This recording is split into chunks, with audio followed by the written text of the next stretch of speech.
할렐루야. 귀한 사랑 믿는 교회 성도님들 앞에 설 수 있게 하나님께 영광입니다. 이 자리에 설 수 있을 거라고 생각을 한번 해본 적이 없기 때문에 아주 편안한 마음으로 오지 못했지만 일부 예배부터 은혜로운 찬양과 예배 가운데 마음이 다 편안해졌습니다. 오늘 말씀 전하기 전에 감사 인사를 먼저 드리고자 합니다. 아까 목사님께서 설명해 주셨다시피 저는 동기인 심재혁 목사님과 성남시 복정동에 위치한 곳에 넘치는 교회를 섬기고 있습니다. 사랑 믿는 교회가 한참 건축 중이시던 2019년도에 2월에 저희가 개척을 했고, 그리고 처음에 6개월은 갈 어떤 특별한 장소를 준비하고 개척한 것이 아니어서 대학교 강당을 빌려서 주일에만 모여서 예배 드렸고, 그리고 그 이후로 1년 반 동안 운동센터를 빌려서 주일에 쉬는 운동센터를 빌려서 그곳에서 의자만 놓고 예배를 1년 반 정도 드렸고, 최근 2년, 그러니까 총 저희가 개척한 지 이제 4년 조금 안 됐는데요, 2년 동안 지금 성남 복정동에 있는 귀한 장소를 하나님의 은혜를 얻게 되어서 지금 예배 드리고 있습니다. 아무것도 없으니까 구원을 받는 사람이 생겼는데 침례를 베풀 곳도 없어서, 그런데 감사하게도 하나님의 은혜로 귀한 사랑 믿는 교회가 건축이 그때 마무리가 돼서 이 귀한 침례탕에서 저희가 2번이나 연말에 침례를 2번이나 와서 베풀었습니다. 여러분들 모르는 사이에 저희가 사랑 믿는 교회의 은혜를 굉장히 많이 입었습니다. 저희 지금도 앉아서 쓰는 의자는 여러분들이 귀한 그 삼본동 시절에 앉아 계시던 의자를 저희가 지금 쓰고 있고, 저희 교회에서 제일 좋은 의자입니다. 그리고 처음으로 관심 가져주시고 기도해 주신다고 밝힌 교회도 사랑 믿는 교회고, 그리고 후원을 제일 먼저 해주신 교회도, 개척을 정식으로 인준받기 전부터 기도해 주시고 도와주신 교회도, 목장 모임에 특별히 넘친 교회에서 기도해 주신다고 알려주신 교회도 사랑 믿는 교회입니다. 얼마나 감사한지 아시겠죠? 그리고 또 교회가 개척되는 과정 가운데 그 교회를 책임지고 지켜줄 교회를 모교회, 어머니 교회라고 하는데, 사랑 믿는 교회는 건축 중이었기 때문에 어머니 교회인 모교회는 다른 교회에 부탁을 했지만 사랑 믿는 교회는 저희가 이모교회라고 부릅니다. 여러분들 허락도 받지 않고 저희 마음대로 이모교회라고 부르고 다녀서 죄송합니다. 그리고 마음대로 이모교회라고 부를 수 있는 은혜를, 그리고 후원을, 기도를 해주셔서 참 감사합니다. 하나님의 은혜와 여러분의 기도로 기나긴 코로나 기간을 잘 견디고 복음도 전하고 구원받는 성도들도 만나면서 지금 이렇게 저희 교회가 지내오고 있습니다. 저희가 지금 이렇게 감사함을 이제 마무리 짓고 이제 오늘 말씀을 나누고자 합니다. 오늘은 사랑하는 청소년들을 격려하고 축복하는 청소년 주일로 예배를 드린다고 안내를 받고 말씀을 준비하고 왔습니다. 저는 부디 오늘 1부 때 청소년들에게 잘 은혜가 끼쳤기를 바라지만, 또한 바랄 것은 청소년들을 품고 있는 이 사랑 믿는 교회가 하나님의 은혜가 넘치기를 간절히 축복합니다. 제목에도 말씀드렸지만 저는 오늘 상식이라는 단어를 가지고 이 자리에 섰습니다. 사전에 보니까 상식이 한마디로 표현하기 참 복잡한 단어더라고요. 전문적인 지식이 아니다, 일반적인 지식으로 이루어진 일들인데, 지식인데 사람들이 쉽게 받아들일 수 있는 지식이다. 또한 이 상식은 시대나 지역이나 나이에 따라서 쉽게 바뀔 수 있다. 그래서 세대 차이로도 또 이렇게 연결이 될 수 있는 개념이 있고요. 그래서 다른 환경, 각각의 다른 상식을 가지고 있는, 동시대를 살아가면서도 다른 상식을 가지고 있는 사람들이 존재하는 거죠. 그런데 이런 다른 상식들이 범람하는 세상에서 시대와 지역, 나이가 달라도 지금까지 변함없는 상식이 있는데, 그것이 바로 물질에 관한 상식이라고 생각합니다. 오늘 나누고 싶은 첫 번째 주제는 물질이 있어야 살 수 있다라는 상식이 우리를 붙들고 있다는 이야기를 나누고자 합니다. 물질이 있어도 산다, 물질이 있어야 산다, 개념이 굉장히 다르죠. 아마도 가장 오래된 사람이 갖고 있는 상식이 아닐까 생각해 봅니다. 첫사람 아담이 죄를 짓고 하나님으로부터 단절되어서 물질을 거저 에덴 동산에서 마음껏 만끽하면서 누리던 삶에서 이제는 수고해야, 고생해야 겨우 얻을 수 있게 되면서 생긴 상실이라고 생각합니다. 하나님과 단절된 것, 이것이 모든 것과 단절된 것으로 연결이 되는 거죠. 오늘 베드로 오늘 말씀을 읽었는데 물고기를 참 열심히 잡았던 것으로 보입니다. 제가 1절을 한번 읽어보겠습니다. 예수님께서 게네사렛 호수에 서 계셨다. 그때 무리가 예수님께 밀려와 하나님의 말씀을 들었다. 사람들이 밀려오는데, 사람들이 밀려왔다라는 단어를 쓴다는 건 일단 수가 많았고요, 그리고 그 사람들의 어떤 다이나믹한 그 에너지가 막 밀려오는 겁니다.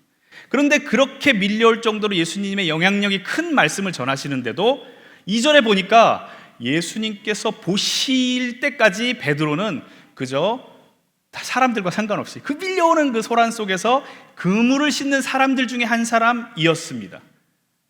베드로는 당장 물고기 잡는 일상이 중요했던 것으로 보입니다. 예수님의 말씀이 매우 놀라웠는데도 불구하고 자기 일만 묵묵히 열심히 했습니다. 심지어 수많은 사람들이 몰려와서 난리가 났지만 자기 일만 한 거죠.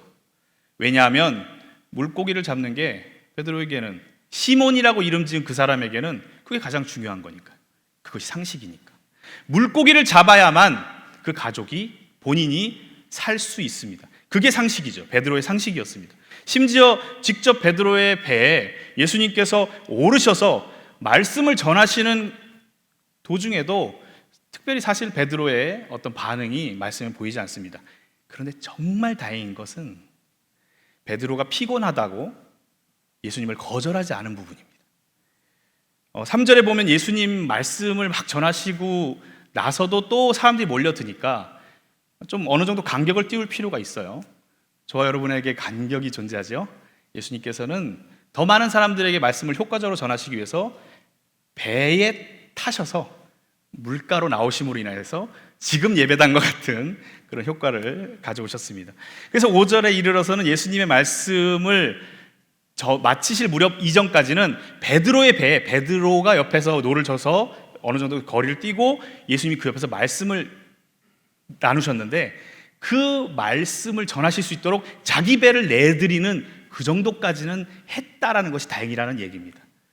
그리고 5절에 이르러서 예수님께서 말씀을 마치실 무렵에 물고기를 잡으러 저 깊은 곳으로 가라고 하시는 말씀에 그물을 던질 정도까지 변화했다고 보여집니다. 우리가 이제 청소년들이 지금 1부 예배 때 말씀드리고 지금 나갔는데, 청소년들을 묵상하면서 제가 말씀을 준비했기 때문에 청소년들에게는 어떤 상식이 있을까 계속 고민을 했어요. 몇 주간 고민했습니다. 저도 제 아들이 고3인데 그의 상식과 저의 상식이 다릅니다. 저는 사랑한다고 사랑을 표현하지만 제 딸이 지금 대학교 2학년인데 그녀가 청소년 시기에 아빠가 저를 사랑하는 건 알겠어요. 하지만 제가 이해할 수 있는 방법으로 사랑해 주면 안 돼요? 라고 이야기를 하더라고요. 지금 청소년들에게 어떤 상식이 있을까 고민을 해보니까 그냥 막연한 생각밖에 들지 않더라고요. 그런데 그래도 자꾸 대화를 나눠보고 공부를 좀 해보니까 가장 큰 것이 무엇인가, 학교 공부나 미래를 준비하는 것이 가장 많은 자극이 된다는 거예요. 실제로 공부를 안 하더라도 그 학교의 그 진학이나 아니면은 그 어떤 미래를 준비하는 것에 대해 신경이 굉장히 많이 쓰이고 있다는 것을 듣고 있습니다. 예수님이 중요한 건 알지만 주변에서 당장의 결과, 성적이든 학교 진학이든 어떤 것에 대한 결과를 내는 것이 더 중요하다라고 강조하고 있는 사람이 너무나도 많은 세상을 우리 청소년들은 살아가고 있습니다. 심지어는 부모님이 자극 안 해도 SNS만 열면 바로 이미 얻은 사람들이 너무나도 많이 노출이 되게 되어 있습니다. 이런 시대를 살아가고 있는 청소년들을 감히 제가 너희들 이해한다라고 이야기할 수가 없겠더라고요. 그런데 이런 마음이 어떻게 보면은 좀 슬픈 마음이 들면서도 또 사랑받는 교회를 묵상하니 또 감사한 것은 그런 상식이 가득한 청소년들에게 말씀 안에 있는 청소년들로 품은 사랑받는 교회가 참 감사하다라는 생각을 했습니다. 오늘 예수님을 대단한 분으로 여기지는 아직 못한, 베드로의 이름을 받지 못한 시몬이라는 사람이 자기 배를 내드린 정도의 그 정도가 우리 청소년들에게 있다면 우리 청소년들에게 귀한 비전이 있다, 저는 확신합니다. 자신의 배에 태워드린 베드로와 같이 놀라운 일이 분명히 계획됐을 것을 오늘 말씀을 통해서 나누고자 합니다. 이 얘기는 잠깐 접어놓고 두 번째로 생각해 볼 상식이 있습니다. 두 번째로 생각해 볼 상식은 좀 더 답답한 상식인데, 한계는 넘을 수 없다라는 상식입니다. 시몬 베드로의 직업은 어부였습니다. 2000년 전 당시에 그물 특성상, 2000년 전이에요. 그물을 던지면 그 그물이 너무 눈에 잘 띄죠. 물고기들이 머리가 나빠도 그물이 날아오는 건 보고 도망칠 정도였다고 그럽니다. 그래서 밤에 물고기를 잡았다라고 기록이 되어 있습니다. 그래서 오늘 말씀에 보면 시몬의 입으로 예수님께 이렇게 얘기를 합니다. 밤새도록 애를 썼으나 라고 말한 이유가 그때 당시에 어업 상식입니다. 밤에 물고기를 잡는 것, 이것이 당시 어부들의 상식이었던 거죠. 그런데 밤새도록 수고했는데도 못 잡은 겁니다. 거기에 이제 날이 밝았잖아요. 예수님이 사람들을 이끌고 오셨잖아요.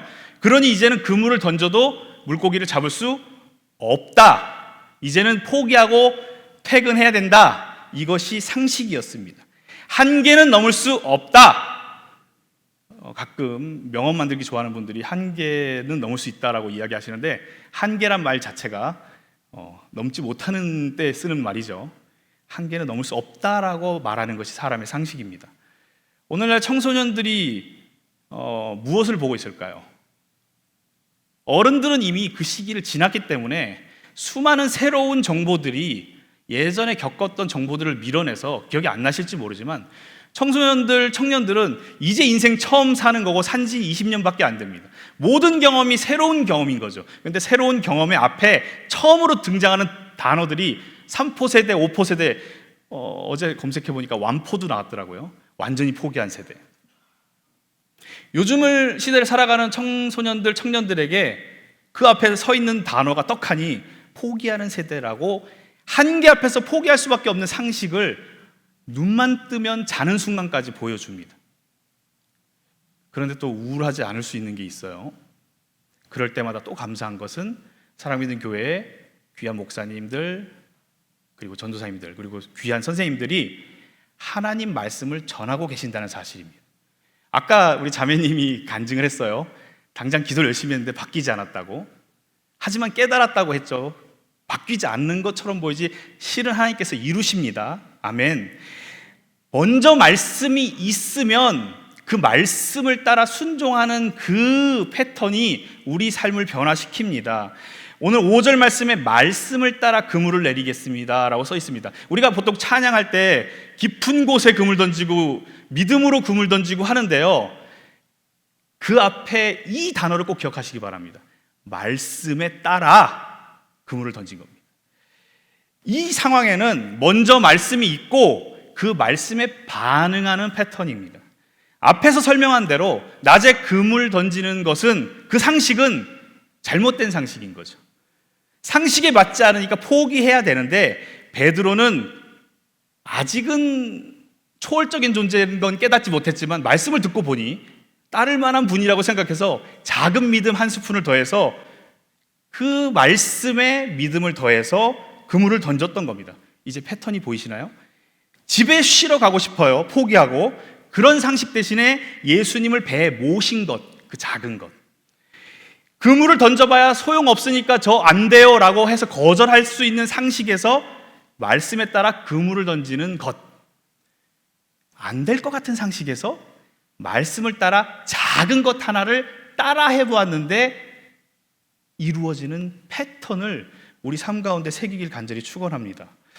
나를 둘러싸고 있는 수많은 사람의 상식 말고 말씀에서 가르치는 단 한 가지 작은 말씀에 순종할 때, 바로 그때 사람을 둘러싸고 있는 수많은 상식의 굴레에서 벗어날 수 있음을 확신합니다. 바로 그때가 사람의 상식을 뛰어넘는 기적 같은 일의 순간입니다.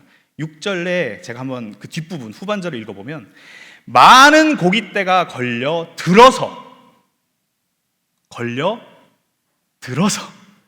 잡은 게 아니고 물고기들이 자기들이 걸려 들어줘 그물이 찢어질 지경이 되었어요. 9절에 넘어가면 예수님께서 이런 일을 행하셨을 때 사람들이 다 놀란 이유가 뭔지 아십니까? 상식으로는 그동안 본 적이 없기 때문에 놀란 겁니다. 기적이란 건 이런 거죠. 그동안 본 적 없는 거, 상식으로는 불가능한 일, 그런 일을 누가 이루시느냐? 우리 주님이 이루시는 줄 믿습니다. 예수님의 말씀에 아주 작은 믿음으로 한 걸음 내딛었을 뿐이지만 놀라운 일이 일어납니다. 하나님이 세상을 창조하실 때 말씀으로 명령하시니 바로 생겼어요. 빛이 있으라 하시니 에너지를 모아서 빛이 생긴 게 아니라 빛이 있으라 말씀하시니 빛이 생겼어요. 동물이 있으라 하시니 동물이 생겼어요. 말씀을 하시니 바로 생겨났습니다. 요한복음 1장을 보면 태초에 천지를 창조하시기 이전부터 하나님이 말씀이신 예수 그리스도와 함께 계셨다고 기록되어 있습니다. 그러니 정리하면 사람에게는 잡는 것조차 어려운 물고기가 하나님이신 예수님에게는 만드시는 것조차 쉽다라는 것으로 우리가 이해할 수 있습니다. 우리의 상식은 만들지도 못하지만 당연히 잡는 것도 어렵지만 하나님의 상식은, 하나님 나라의 상식은 만드는 것도 쉽게 만드신 분이 잡는 걸 못하시겠습니까? 그러니 쉽게 하신다는 것. 오늘날 교회에 하나님의 상식은 쉽다라는 것을 너무나도 현실적으로 하향평준화해서 하나님 기도할 때 이쪽만 들어주세요 기도할 때가 많은데요, 하나님에게 너무 잘못된 기도하는 것이라 생각합니다. 하나님, 저는 상상할 수 없는 일들 하나님 이루어 주십시오라고 기도해야 되는 게 맞는 거 아닙니까? 왜 내 수준으로 하나님의 능력을 낮추는지, 왜 이런 세상에 우리의 영향이 이렇게 받아지는지 너무나도 속상한 순간이라고 생각합니다. 하나님께서는 쉬운 것이, 손쉽게 하실 수 있는 것이 하나님의 상식입니다. 말씀 앞에서 그동안 나에게 영향을 미치던 세상의 상식을 내려놓는 그 부분이 필요합니다. 하나님의 상식을 따르는 것은 베드로처럼 아주 작은 반응을 할 때 그런 상식의 변화가 있을 줄 믿습니다. 때로는 교회 활동하면서, 교회 생활하면서 옛 상식의 습관으로 어색할 때가 있습니다. 내 머리는 예수님 닮고 싶은데 내 몸은 점점 종교적으로 변할 때가 내 스스로 섬뜩섬뜩 놀라면서 발견합니다. 하지만 우리가 말씀 안에 있는 한 하나님 상식대로 살아갈 수 있는 계기가 시작됐는 줄 믿습니다. 베드로가 지금 오늘 이 두 패턴을 보면서 깨달을 수 있는 건 말씀 안에 있으니 작은 반응에 그 말씀이 역사하는 것을 우리가 발견할 수 있어야 하고 우리 삶 가운데 그것을 내 원동력으로 끌어당길 수 있어야 된다고 믿습니다. 바라기는 우리 이 귀한 사랑받는 교회 청소년들이 이 귀한 젊은 날에 말씀으로 그 말씀 안에 거하기를 간절히 축원합니다. 그래서 너무 희망스러워요. 여러분들 보시기에는 매주 보셔서 숫자가 크다 적다를 판단하시겠지만 제가 볼 땐 대군입니다. 믿으셔도 돼요. 너무나도 많습니다. 제가 본 중에 가장 최근 몇 년 동안 가장 많은 청소년들을 봐왔습니다. 이들에게 우리가 어떤 상식을 심어줘야 될까? 오늘 말씀이 해답이 되길 간절히 바랍니다. 어른들이 이들을 어떻게 품어야 될까? 아빠 경험으론, 엄마 경험으론 내가 인생을 살아보니까 나는 경험 전수를 해야 될지, 아니면 사람의 상식으로는 불가능한데 예수 그리스도는 하실 수 있어라고 하나님의 상식을 전해야 될지, 오늘 청소년 주일에 청소년을 묵상하면서 어른인 우리가 묵상해야 되는 시간이라고 생각합니다. 말씀에 순종하는 우리의 발걸음, 그리고 여러분의 발걸음에 주님께서 사람의 상식을 뛰어넘는 일들을 이루시기를 간절히 축복합니다. 이런 상식의 변화가 베드로의 시몬의 고백으로 이어졌습니다. 8절을 제가 읽어보겠습니다. 주님, 나에게서 떠나주십시오. 나는 죄인입니다. 사람의 상식으로만 보았던, 사람의 상식만 눈에 보였던 시몬에게, 베드로에게 예수님께서 하나님의 상식을 보여주셨을 때 진정한 구원자시라는 걸 이제 깨달은 거죠. 이건 사람의 상식으로는 이루어질 수 없는 일들이니까 예수님이 구주라는 것을 인정하게 되었습니다. 그러니까 이 얘기는 어떻게 보면 구원론적으로 구원받았다 안 받았다의 어떤 그런 이야기를 할 때도 많이 사용되는데, 저는 오늘 여기에서 어떤 포인트를 잡고 싶은가 하면 섬기던 주인이 바뀌었다. 물질이 내 인생의 주인이었는데 내 인생의 주인은 예수 그리스도구나, 이분이 살아계신 하나님이구나, 창조주이시구나를 깨달은, 주인이 바뀐 상식으로 오늘 말씀을 나누고자 합니다. 우리의 삶의 관심사도 이렇게 바뀌었다고 믿습니다. 그래서 이 자리에 앉아 계신 줄 압니다. 베드로의 모습을 보면서 우리가 처음 구원받았을 때 그때를 기억할 수 있습니다. 이제 기적을 행하신 주님의 말씀에 귀 기울이는 베드로의 모습으로 이제 나아갑니다. 10절을 한번 읽어보겠습니다. 10절.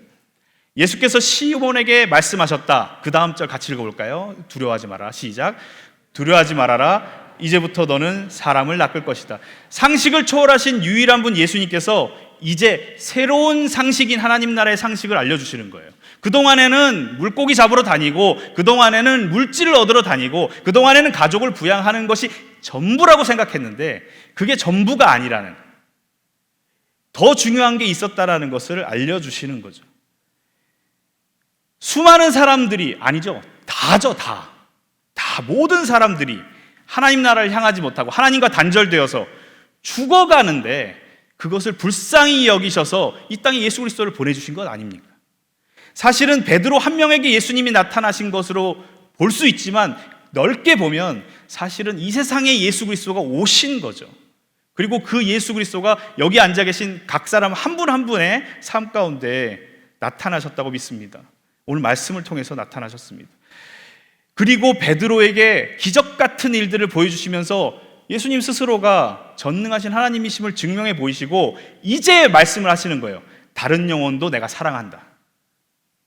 그러니까 지금 보면 이제부터 너는 사람을 낚을 것이다, 전도해라, 복음 전하러 가라, 이렇게 이해하면 정확한 말이지만 조금 다른 분위기로 이야기를 해보면 내가 사람을 사랑하니 너도 이제 그 상식대로 다른 사람을 사랑해라, 다른 사람에게 살 수 있는 방법을 전해라, 다른 사람에게도 너에게 보여줬던 기적이 있다는 사실을 전해라, 새로운 상식을 전해라, 이렇게 이야기할 수 있습니다.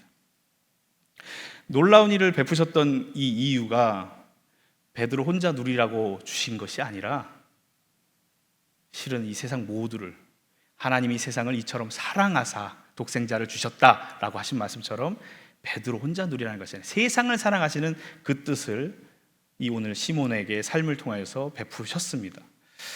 베드로 자신도 구원받고 자신의 믿음도 커졌지만 결국에는 다른 영혼에도 동일한 은혜를 전하시기 위한 하나님의 놀라운 크신 계획 오늘 함께 나누었습니다.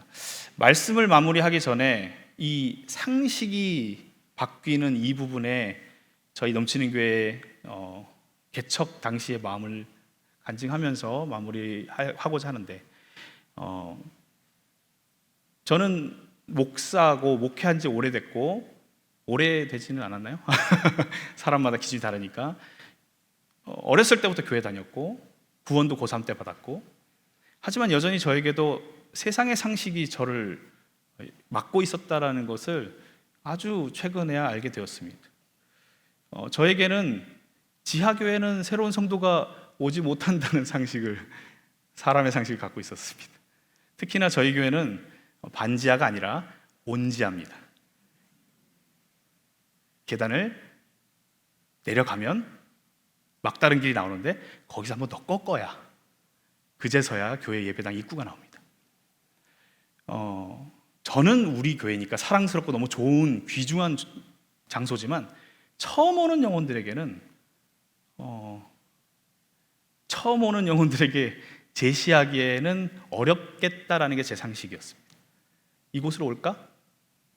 그리고 성도가 많은 곳에서 저도 부목사로 조력을 했는데 그냥 가만히 있어도 찬양을 알아서 인도해 나가시는 이 베테랑들 앞에서 예배드리다가 하나하나 다 가르쳐야 되는 그런 현실에, 아니 그런 분들도 오지 않는 현실에, 사실은 가능성을 따지면 거기다 또 코로나도 왔네요. 그런데 오늘 아까 자매님 간증한 것처럼 저희도 간절히 기도하고 하나님의 뜻을 구하고 말씀 안에 거하고 이곳이 올바른 길이다라고 견디고 인내했을 때 바로 해결된 것이 아니라 그 기간을, 인내의 기간을 2년 가까이 겪게 하시고 나서 저희가 전도한 것이 아니라 사람들이 오늘 물고기처럼 그 물로 쏟아져 들어오는 것을 보았습니다. 여기서 말하는 쏟아져 들어오는 건 사랑 믿는 교회 기준이 아니에요. 저희 교회 기준입니다. 그런 기적을 맛보았습니다. 제 상식이 완전히 깨진 거죠. 근사하고 아니면 어느 정도 제시할 수 있는 최소한의 요건이라는 상식에서 탈피할 수 있는 것, 한계라는 상식에서 탈피할 수 있는 것, 이건 오직 하나님만 하시는구나 라는 걸 경험케 하여 주셨습니다. 오늘날 청소년, 청년들에게 상식이 참 많이 둘러싸고 있는데 그 상식들이 이들을 낙심케 하고 포기하게 하는 줄 압니다. 거기에다 대고 선배인 어른들이, 먼저 살아본 어른들이 경험을 얘기한들 내가 겪었던 그 경험은 벌써 몇십 년 전 경험입니다. 그리고 그 위로는 그 마음에 닿지 못합니다. 왜냐하면 똑같은 연약한 피조물인 사람이기 때문에 그렇습니다. 청소년들과 젊은 청년들에게 우리가 제시할 수 있는 것은 하나님 상식대로 살기 어려운 가운데서도 그 말씀에 의지해서 작은 것 하나를 해보았더니 그 끝에 하나님이 놀라운 기적을 행하셨다를 전수해야 되는 것이 어른의 책무라고 믿습니다. 이 세상을 만드신 하나님의 상식을 우리가 전수해야 되는 것이라고 오늘 말씀에서 예수님께서 알려주시는 그 깨달음을 오늘 나누고자 합니다. 세상은 사람이 만든 상식대로 흘러가는 것이 아니라 그곳에서는 다 끝이 있고 모든 노력에는 종말이 있는데 오직 하나님 말씀은 영원하다는 말씀대로, 하나님 나라는 영원하다는 하나님의 약속대로 우리가 작은 말씀에 순종할 때 놀라운 상식을 경험하는 상식의 전환점을 예수님으로 삼고자 오늘 말씀을 드립니다.